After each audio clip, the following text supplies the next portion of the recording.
From the BBC World Service, in association with ABC and Akashvani, this is Stumped. Hello and welcome to Stumped, your intercontinental hit of news, features and debate from the quirky world of cricket. I'm Alison Mitchell and I've flown from Adelaide to Brisbane following the Border Gavaskar Trophy around, but not until I'd climbed Mount Lofty in Adelaide Hills overlooking the city. And when I was up there, I did find a few other bereft cricket fans who were otherwise looking for day 5 of a test match, which had long finished. But such is the way of things these days. And also before I left Adelaide, I got a tour behind the scenes of Port Adelaide Football Club. Now, Australian rules football is not that well known outside of Australia, but gave me a great chance to look at a very different skill set involved in a sport. And it is the club that my mum's side of the family has always supported. And I have a very big soft spot for in connection with. So it's great to have a look at their whiz-bang facilities in the suburb of Alberton. Hi, it's Jim Maxwell for the ABC back in Sydney. After an interesting time in Adelaide, I was hit low with the virus. So I got to see and watch most of the test, but from my hotel room, which wasn't the best. But there you go. These things happen. The older you get, the more careful you've got to be. Don't you think, Sunil? Yeah, absolutely. You can say that again because it's a very, very cold New Delhi. Yesterday I was playing tennis. I had 6 layers on. So it was really cold. You can understand that. But I'll tell you what's even odder and colder. And that is what we call the mystery of Mohammed Shami. And I don't know whether you remember that song from Alice in Wonderland, the Lobster Quadrille, where the whiting said to the snail, will he, won't he join the dance?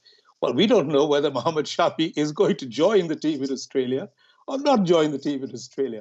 Every day we get, his kit is left and he's be going and then he's suddenly got a swelling in the knee. So it's a mystery to pass all mysteries. But the funny thing is, I think India's got the wrong end of the stick. It's not the bowling so much, it is the batting. And I will reveal some stats as we go along in this program, which I hope, Jim, will make you sit up even more. He's sitting up. And I'll be on Shami watch here in Brisbane. I'll let you know if there are any sightings as the test match goes on. Jim, great to see you looking much better and sounding well. We did miss you at the test match in Adelaide, but great to have you back on Stumped. Later on in the show, we're going to be discussing what the future could hold for visually impaired cricket. We'll be talking to the captain of the England men's team, Ed Hossell. But first of all, before we get to the Border Gavaskar Trophy, let's start with events in New Zealand, because it has been a series of firsts for England's men. Now, England are 2-0 up in the 3-match series with 1 match to play after beating New Zealand by 8 wickets in Christchurch and then by a mammoth 323 runs in Wellington. It means England have clinched their first Test series win away in 2 years, and it's their first series win in New Zealand in Tests since 2008. Meanwhile, Gus Atkinson took his first ever Test hat-trick in the win in Wellington. That was the first hat-trick by an England bowler in Tests since Moeen Ali, if you remember, against South Africa at the Oval in 2017. It was also the first hat-trick anyone had taken in men's Tests since the South African spinner Keshav Maharaj against West Indies back in 2021. So a rare feat. England's margin of victory in the second Test was their biggest ever in terms of runs against New Zealand. And so after losing the Test series in Pakistan in October, England do seem to be back to playing in their swashbuckling and a rather ruthless style. Their third match of the series gets underway in Hamilton on December the 14th, so they're looking to try and do something special, a 3-0 sweep over New Zealand. Jim and Sunil, how impressed have you been with these scorelines and these feats coming out of New Zealand in the last couple of weeks? I'm impressed for England, depressed for New Zealand after their excellent performance in India. And it's the old momentum number. I mean, I don't think I've seen a goodish Test team, if I can describe New Zealand as that, shell as many chances as they did in the first Test. They must have dropped about 8 catches, and there was no recovery from that, and they let Brooke go and the rest of it. And really, they haven't been up to it with the bat either against a very useful England attack. This fella, Cass, he can bang it in. I know he's a South African, but, he's going to be playing for England for a while. So, yes, he's in there doing his bit along with Atkinson and even the young spinner Bashir chipping in. But New Zealand's batting has been very disappointing. And again, in both games, once they lost momentum, they were going to lose the game. But the form of some of the England players has been outstanding. Even Pope batting at number 6 seems to be a good idea.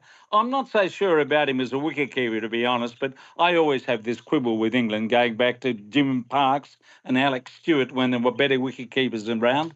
So I wouldn't be carrying... He's a fill-in, isn't he? I wouldn't be carrying him over to the Ashes next year as a keeper, but we'll see. I guess Smith is going to be taking over that role after his absence at the moment. So, yes, England are playing extremely well. They still pay lip service to over rates, which may be morally right as far as Stokes is concerned. But look at the points table for the WTC and you'll see what it's cost them. Probably a place, or more than likely a place in the final as a result of not at least trying to keep up with the over rate, despite the fact that they finished games inside 4 days. Sunil, on the New Zealand series, I think you alluded to it before, really, but just the surprise at how comprehensively England have won these first 2 matches, given what New Zealand achieved in India. Do you think that just took an awful lot out of them, the effort that was required and the enormity of what they achieved in India? Yes, I think so, to a certain extent, though, ironically, it should have been the other way. Should have given them tremendous confidence to play at home. They were just better in every way. There was much more determination, much more application, and not just with the spin bowlers, but with the quick bowlers as well. Will O'Rourke, he was very, very good, and especially in that first Test match. And if you look at the way that India played against spin, right now, of course, I know spin is not a big factor in New Zealand, but the quick bowlers proved themselves in India as well. I mean, Mitchell Santner got his career best figures, which India is happy to give career best figures to a lot of teams, right? Just now, I think Mitchell Starc career best 6 for 48 at Adelaide. And so I think what happens is that when you go back to your own conditions, the pressure on you is greater, right? And as you said, since 2008, England have not won a series. That's a long, long time. And suddenly you find that you've got the old guard still there for New Zealand. You've still got Southee, you've still got the old players playing. They haven't really gotten some new blood, right? Except so for Will O'Rourke. And I think, again, sorry to keep digressing a little bit, but if you look at the context of what's taking place in the world, if you look at Pakistan, thrashed in the first Test, dropped Afridi, dropped Babar Azam, brought in new blood and won the next 2 tests. I think that is what is so difficult for teams to do, because you've got all great players, Kane Williamson, all of them, and performing in their own way. But then you go and drop catches, and then you don't actually bowl as well as you should be doing. You play some people who are beyond their prime. I think that is where the recipe for disaster comes in. And therefore, you will find today in world cricket, there are no certainties. There are absolutely no certainties. Anybody can go and win. India winning at Perth was something that was unbelievable. I'm sure that you felt that too. We felt that too. Now we think, of course, normal service is resumed at Adelaide. But coming back to New Zealand, I think they did not play as well as they did in India, because I think just that down that you have after playing so well, I think finally caught up with them. And of course, England were magnificent. Next on Stump, let's focus on the Border Gavaskar Trophy, which Australia have levelled 1-1 with 3 to play after that emphatic 10-wicket victory over India in the day-night test in Adelaide. Boy, they needed to bounce back after Perth, and they did so incredibly. Travis Head crushing a swashbuckling 140 from 141 balls in front of what was an adoring home crowd. But those weren't the only fireworks, because he was involved in some verbals with Mohammad Siraj, who fiercely gestured him off the field when he dismissed him. That resulted in Siraj getting fined 20% of his match fee. Head admitted swearing at Siraj in response, and so he was also reprimanded. Both players have had a demerit point added to their disciplinary records. Before all that happened, the players gave interviews where they seemed to contradict each other as to who'd done and said what. So it did cause a little bit of a stir going into what was the final day of this match. Jim, on that little incident itself, that could have developed into a diplomatic incident, as you might say, on day 3, when quotes from Siraj in Hindi were translated into English, saying that Travis Head lied. And that's all played out now. The players embraced at the end of the match. Did you mind what you saw on the field in that moment? No, No, just say, oh, well, these things happen, get on with it and keep playing. It wasn't the most important thing in the game, but the media throw petrol over any opportunity they can get when you get a bit of live talk between players, and the cameras are in there, picking up every word, lip reading the rest of it. It's blown out of all proportion. And I think that's very sad. The important things about the game, Stark is bowling as well as he's ever bowled in his life. India's batting is very fragile unless Jaswal gets in. Kohli seems to be past his best against really good fast bowling. Travis Head played the innings of the year. He always plays a good one against India, but anyone who can bat like he did is going to swing the game. That was the momentum shifter of all time. So I think we need to concentrate more on what were the good points in terms of the cricket that was played than a minor moment of a little conflagration, a bit of heat and a bit of spite for 2 seconds from one player in particular. But yeah, we just make too much of all this stuff. Please leave it alone. But, newspapers and television stations, even radio stations, go a bit too far when this happens. That's my opinion anyway, because I just enjoy watching cricket. And I know here and there there'll be a flare-up. That's the game. And the game needs a bit of that passion and personality. Yep. Well, the match referees took their action, as you always knew that they would as soon as you saw the send-off. Sunil, you might have something to say on that incident yourself, and whether it will bubble over into the Gabba. In terms of India, what questions and what are the Indian media focusing on leading into the third test? Well, I think, as Jim said, and I completely agree, you need a little bit of edge in international sport, and any sport for that matter. You need to have drama. You need to have, personalities, as he said. Otherwise, it tends to become so boring. I mean, can you imagine any sport? I mean, whether it's the NBA or whether it is the EPL or whether it is Test cricket or whether it is one-day cricket, without edge, without people, giving it to each other, it'll be the most boring spectacle on earth. So I think it's going to be around there, and it will be there. It has been there, and I think it makes for good viewing. Yes, but we don't need to go overboard. I'll tell you what the Indian media is focusing on right now. I've told you one thing, which is Mohammad Shami going or is he not going? And frankly, that to my mind is not the question. But what they're really focusing on is what is going on with the Indian cricket test team. Finally, on Stumped, you may remember a couple of weeks ago we heard from Australian spin great Nathan Lyon about his support for visually impaired cricket. Now, during the ongoing Border Gavaskar Trophy, he's got a message written in Braille on the bottom of his bat that says, "A sport for all." And he was taking a keen interest in the visually impaired Ashes that were going on. Now, Australia went on to claim the Ashes, 16-3 on points. That was a series played across 3 ODIs and 5 T20 internationals up on the Gold Coast. We can find out more about the series and the direction of travel for visually impaired cricket with England captain Ed Hossell. Ed, first of all, commiserations on the series, but I remember we had you on Stumped during COVID back in 2020 because you were meant to go out to the Ashes then, but it was cancelled because of COVID-19. So 8 years since you last played the Aussies, you beat them back in 2016. But what was this overall experience like? It was really great. Obviously, we would have liked to have got the win, but the standard of cricket that was played between both sides, I think, was really high. So I think we can be really proud there. There's obviously some things that we as a team want to kind of go back and rebuild and kind of lick our wounds a little bit from there. But no, the standard of the cricket was fantastic. Will you just remind our listeners about your own vision impairments and the range of impairments within the team?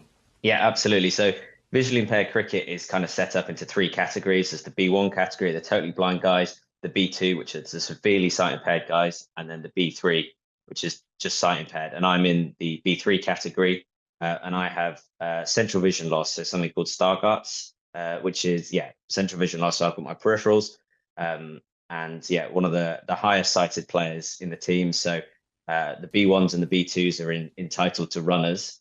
So they have people to run for them. So people like me have to, once we're out or, we're not batting, we still have to do something. We have to go out and run for the other guys. Back out there. Yeah, absolutely. And in the Gold Coast, it was quite hot. So, very warm. It's Jim Maxwell here, Ed. Yes, as Ali mentioned, Australia won the series. Now, how did England play? And can you tell us a bit more about what happened on the field? Yeah, absolutely. So we started off with an ODI. So for us, that's a 40 over game. Australia came out, played really well. A couple of their B3s got centuries, so they had a really good innings against us, and we unfortunately weren't able to chase it down. Then unfortunately the weather got in the way and hampered us for a few days. So both sides were quite frustrated with that. We lost, I think, 3 game days kind of back to back. As a Brit going to Australia, you just assume it's always blue skies and sunny days, but not to be on the Gold Coast, unfortunately. It's tropical Queensland. Yeah, but and boy, when it rains, it really rains out there. But then we had a bunch of T20s, double headers as well. So we had 2 game days left, but 4 T20s on those days. And again, Australia just played really well. I think, as I said, the standard of cricket that we played, we're very proud of, but we are obviously disappointed that Australia were to pick the win. Nathan Lyon said he'd be keen to see visually impaired cricket in the Paralympics. Now, do you think that is realistic, and how exciting would that be? It would be hugely exciting. I had the privilege to meet Nathan Lyon when he was over in England when we were doing the VI exhibition game at Lord's earlier this year. And it was great to see his enthusiasm for the game.